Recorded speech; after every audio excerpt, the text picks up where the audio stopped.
خواہشیں دسترس میں آ بھی گئیں، زندگی مل گئی سہولت کی، آرزوؤں کا سیج سج بھی گیا۔ اور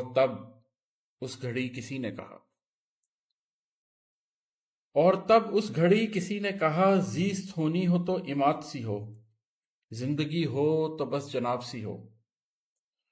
میں نہیں جانتا کہ اس لمحے میرے اندر جمود تھا کہ اٹھان، میرے اندر زمان تھا کہ مکان۔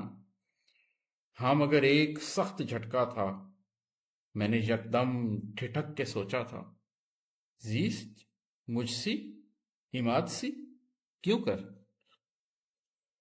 یہ تو دھوکا ہے نفس کا بھائی، جس کو پانی سمجھ رہے ہو میاں، یہ سراب حقیقت جاں ہے، اندھے جذبوں کا ایک طوفاں ہے۔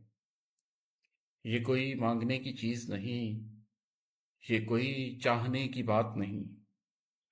مانگنا ہے تو رب سے وہ مانگو جو نہ سادہ ہو نہ قریب بہت، جس کی منزل سکون سے آگے ہو، جس کا مقصد نشاط جان نہ ہو بلکہ ادراک قلب روشن ہو۔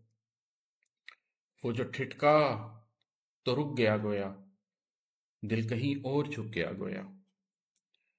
وہ جو ٹھٹکا تو رک گیا گویا، دل کہیں اور جھک گیا گویا۔ بس وہ ساعت عجیب ساعت تھی، بس وہ لمحہ عجیب لمحہ تھا۔ حال و ماضی سے کٹ چکا تھا میں، دل کے محور سے ہٹ چکا تھا میں، جس مقدر سے بچ کے چلتا تھا اس کے در پر پڑا ہوا تھا میں۔ اس گھڑی میں نڈھال بیٹھا تھا، آگ میں ہاتھ ڈال بیٹھا تھا۔